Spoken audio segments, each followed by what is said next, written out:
হিন্দু শাস্ত্র মতে গরুড় পুরাণ ও অথর্ববেদে উল্লেখ আছে যে কুনজর এক ধরনের নেতিবাচক শক্তি, যা মানুষের শারীরিক ও মানসিক অবস্থাকে প্রভাবিত করতে পারে।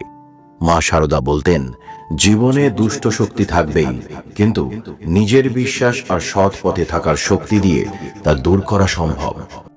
কলকাতার বুকে এক ব্যস্ত পরিবার, অর্ণব আর তার স্ত্রী মেহুল। তাদের একমাত্র মেয়ে রিয়া, মাত্র 7 বছর বয়স। নতুন ফ্ল্যাটে উঠেছে ওরা, সল্টলেকের এক নিরিবিলি কোয়ার্টারে। চারিদিকে গাছপালা, পাখির ডাক আর এক অদ্ভুত শান্তি। মেহুল বলতো, এত সুন্দর জায়গা স্বপ্নের মতো লাগে। অর্ণবের ব্যবসা দিন দিন ফুলে ফেঁপে উঠছিল। রিয়া স্কুলে প্রথম হচ্ছিল, আর মেহুল ঘরের সৌন্দর্য নিয়ে ব্যস্ত ছিল। কিন্তু সুখ যেন বেশি দিন স্থায়ী হল না। একদিন রাত 1টা, রিয়া হঠাৎ ঘুম থেকে উঠে চিৎকার করে কাঁদতে শুরু করল। তার কথা অস্পষ্ট, কিন্তু একটাই কথা পরিষ্কার বোঝা গেল, মা, ওই কালো ছায়া ও আমার পাশে দাঁড়িয়েছিল। মেহুল প্রথমে ভেবেছিল দুঃস্বপ্ন, কিন্তু পরের দিন সকালে রিয়ার কপালে এক গভীর কালো দাগ দেখা গেল। ডাক্তার বললেন, কিছুই না, হয়তো ঘুমের মধ্যে আঘাত পেয়েছে। কিন্তু মেহুলের মন বিশ্বাস করতে চাইল না। দিনের পর দিন বাড়ির পরিবেশ বদলাতে লাগল। মেহুল শুনতে পেত রান্নাঘরে কেউ হাঁটছে, অথচ সেখানে কেউ নেই। রাত্রে অর্ণবের অফিস থেকে ফিরতে দেরি হলে মেহুল অন্ধকারে মনে করত কেউ ওর পাশে দাঁড়িয়ে আছে। একদিন রিয়া মাকে বলল, মা, দাদাটা বলল ও খেলতে আসবে। মেহুল ভয়ে কেঁপে উঠল, দাদা, বাড়িতে তো কেউ নেই। অর্ণব কিছুতেই বিশ্বাস করতে পারল না, কিন্তু বাড়ি ফিরে আসার পর সে লক্ষ্য করল রিয়ার আঁকা ছবিগুলো একসঙ্গে খুব অদ্ভুত। প্রতিটা ছবিতে একটা কালো ছায়ার মতো কিছু আঁকা। রিয়া দিন দিন অসুস্থ হয়ে পড়ছিল। ডাক্তারি পরীক্ষা সব ঠিকঠাক, কিন্তু মেয়েটার গায়ে কালো কালো দাগ আর চুল উঠতে শুরু করল। একদিন এক পুরনো বান্ধবীর পরামর্শে মেহুল একজন তান্ত্রিকের কাছে গেল।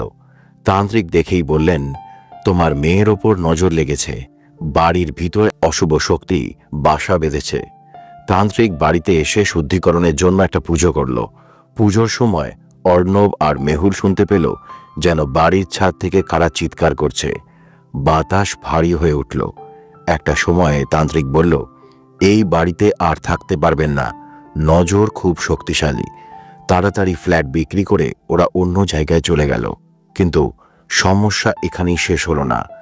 রিয়া রাতের বেলা এখনো বলতো, মা, দাদাটা এখনো আমার সঙ্গে কথা বলে। আজও অর্ণব আর মেহুল জানে না তাদের মেয়ে কেমন আছে। মনোবিদ, তান্ত্রিক, ডাক্তার, সব চেষ্টা ব্যর্থ। রিয়া এখন আর কথা বলে না, শুধু কাগজে আঁকে। প্রতিটা ছবিতে সেই একই কালো ছায়া। এই 10টি ঘটনা ঘটলে বুঝবেন বাড়িতে অশুভ শক্তির নজর রয়েছে।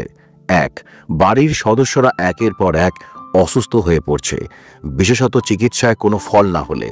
2, অপ্রত্যাশিতভাবে অর্থের অপচয় বা আয়ের পথ বন্ধ হয়ে যাওয়া।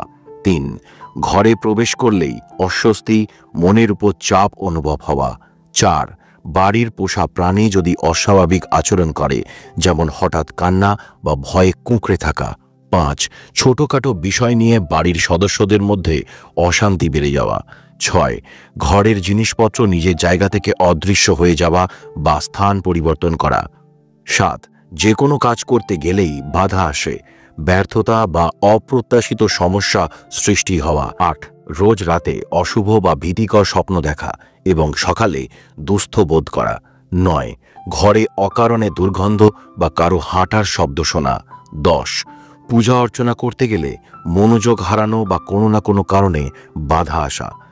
প্রাচীন হিন্দু শাস্ত্র বলে, মন্ত্রোচ্চারণের মধ্যে দিয়ে আমরা আমাদের শক্তিকে বৃদ্ধি করতে পারি। প্রতিদিন এই মন্ত্রটি উচ্চারণ করলে নেতিবাচক শক্তি আপনার কাছ থেকে দূরে থাকবে। ওম মহাকাল্যৈ চ বিদ্মহে শ্মশানবাসিন্যে চ ধীমহি তন্নঃ কালী প্রচোদয়াৎ। এই মন্ত্র আপনার শরীরের শক্তি বাড়াবে, মনে এক অদ্ভুত আত্মবিশ্বাস এনে দেবে। নেতিবাচক শক্তি যতই ভারী হোক, এই মন্ত্র আপনার শক্তিকে এমন উচ্চতায় নিয়ে যাবে যেখানে কোনো নেগেটিভ এনার্জি পৌঁছাতে পারবে না। মন্ত্র পাঠের নিয়মাবলী: প্রতিদিন কমপক্ষে 108 বার পাঠ করবেন। সময়কাল: শাস্ত্র মতে কমপক্ষে 40 দিন টানা মন্ত্র পাঠ করা উচিত। এটি একটি পূর্ণ সাধনা চক্র বলে ধরা হয়। প্রতিদিন নির্ধারিত সময়ে পাঠ করা শ্রেয়, বিশেষত ভোরবেলা বা সন্ধ্যায় যখন পরিবেশ শান্ত থাকে। মন্ত্র পাঠের আগে স্নান সেরে পরিষ্কার পোশাক পরুন। পূর্ব দিকে মুখ করে বসুন। একটি নির্দিষ্ট জায়গা বেছে নিন যেখানে প্রতিদিন মন্ত্র পাঠ করবেন। মন্ত্র পাঠের দিন যতটা সম্ভব নিরামিষ আহার করুন। নেতিবাচক চিন্তা বা আচরণ এড়িয়ে চলুন। প্রতি অমাবস্যা বা পূর্ণিমা রাতে এই মন্ত্র পাঠ করলে এর ফল আরও দ্রুত কার্যকরী হয়। মন্ত্র পাঠের পর কিছুক্ষণ ধ্যান করবেন। মা কালীর কাছে কৃতজ্ঞতা প্রকাশ করুন এবং আপনার জীবনে আশীর্বাদ ও শক্তি প্রার্থনা করুন। কখনো কি এমন হয়েছে কোনো মানুষের সামনে দাঁড়িয়ে আপনার বুকটা ধক করে উঠেছে? কোনো কথা না বলেই যেন মনে হয়েছে এই মানুষটা থেকে দূরে থাকাই ভালো। আবার কখনো কি এমন হয়েছে কাউকে সামনে না দেখেও শুধু তার কথা ভেবেই একটা অদ্ভুত শান্তি অনুভব করেছেন? এই অনুভূতিগুলো কি শুধুই কাকতালীয়, নাকি এর পিছনে লুকিয়ে আছে এক গভীর সত্য? আমাদের শরীরের প্রতিটি কোষ, প্রতিটি স্নায়ুতে এক অলৌকিক শক্তি আছে। সেই শক্তি যখন বাইরের ভারী নেতিবাচক শক্তির সঙ্গে সংঘর্ষে আসে, তখনই আমাদের মন আর দেহে তার প্রভাব পড়ে এবং এটাকেই আমরা বলি এনার্জি। সেটা কখনো নেগেটিভ বা পজিটিভ হতে পারে। আমাদের শরীরের শক্তি একরকম আর বাইরের শক্তি সম্পূর্ণ অন্যরকম। যখন সেই বাইরের শক্তি খুব ভারী হয়, তখন আমাদের স্নায়ুগুলো যেন সজাগ হয়ে যায়। তাই তো কিছু মানুষের ছোঁয়া বা উপস্থিতি আমাদের অস্বস্তিতে ফেলে দেয়। মনে হয় যেন সেই মানুষটার শরীর থেকে বেরিয়ে আসা শক্তি আমাদের নিজের শক্তিকে নিঃশেষ করে দিচ্ছে। আবার কিছু মানুষের থেকে আমরা আশ্চর্যজনকভাবে আনন্দ পাই। তাদের দেখা মাত্রই মনে হয় জীবনের সমস্ত গ্লানি যেন মুছে যাচ্ছে। এই শক্তির ধারা আসলে কি? হিন্দু শাস্ত্র বলে এটি আপনার আভা, বা ইংলিশে যাকে বলে অরা।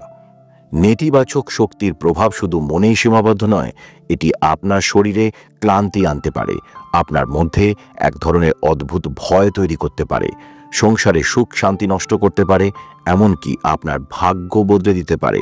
নজর লাগার লক্ষণগুলি এবং তার প্রভাবগুলি কি কি? 1. নজর লাগার প্রভাবে মানুষ শারীরিকভাবে দুর্বল হয়ে পড়ে। মাথা ব্যথা, অনিদ্রা, নার্ভাসনেস বা অস্থিরতা, ক্লান্তি, এমনকি বিশ্রামের পরেও এনার্জির অভাব। 2. হঠাৎ করে পরিবারের সদস্যদের মধ্যে অকারণ ঝগড়া বিবাদ বেড়ে যাওয়া, শান্তিপূর্ণ পরিবেশ নষ্ট হয়ে যাওয়া, পরিবারের সদস্যদের মধ্যে ভুল বোঝাবুঝি বা বিভেদ সৃষ্টি হওয়া। 3.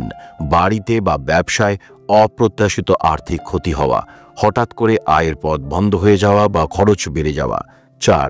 লাভের ধারাবাহিকতা বন্ধ হয়ে যাওয়া, নতুন সমস্যার কারণে ব্যবসায় বন্ধ হওয়ার উপক্রম, প্রতিযোগিতার বাজারে অকারণে পিছিয়ে পড়া। 5. ঘন ঘন ছোটখাটো বা বড় দুর্ঘটনার শিকার হওয়া, বাড়িতে বারবার যান্ত্রিক সমস্যা দেখা দেওয়া। 6. সবসময় নেতিবাচক চিন্তা আসা, আত্মবিশ্বাস হারানো, হতাশা এবং ভবিষ্যৎ নিয়ে অকারণ ভয়। নেতিবাচক শক্তি বা অনুভূতি আমাদের মস্তিষ্কের অ্যামিগডালা, যা ভয় ও মানসিক চাপ নিয়ন্ত্রণ করে, সেটাকে সক্রিয় করে দেয়। এতে কর্টিসল হরমোনের মাত্রা বাড়িয়ে তোলে, যা ক্রমাগত স্ট্রেস এবং উদ্বেগ তৈরি করে। এতে মানসিক চাপ বাড়ে, সিদ্ধান্ত গ্রহণের ক্ষমতা কমে যায়, ঘুমের সমস্যা দেখা দেয়। 2. নেতিবাচক শক্তি দীর্ঘস্থায়ী হলে ইমিউন সিস্টেম দুর্বল হয়ে পড়ে। স্ট্রেস হরমোনের অতিরিক্ত নিঃসরণে দেহে প্রদাহ তৈরি হয়, যেটাকে ইনফ্ল্যামেশনস বলে। সংক্রমণের ঝুঁকি বাড়ে, দীর্ঘস্থায়ী রোগ যেমন ডায়াবেটিস, উচ্চ রক্তচাপ এবং হৃদরোগের সম্ভাবনা বাড়ে। 3.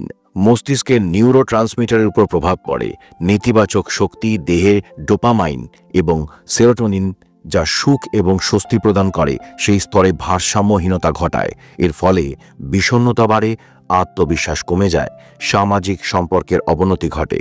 নেতিবাচক শক্তি এক ধরনের ইমোশনাল কন্টেজিয়ন সৃষ্টি করে, যা কাছের মানুষের উপর প্রভাব ফেলে। ঘরে বা অফিসে অশান্তি বৃদ্ধি, পরিবার এবং সহকর্মীদের সাথে সম্পর্কের অবনতি।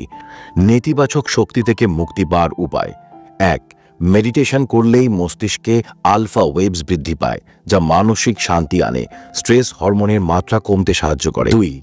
শারীরিক অনুশীলন এন্ডরফিনস বাড়ায়। এটি মানসিক এবং শারীরিক ক্লান্তি দূর করে।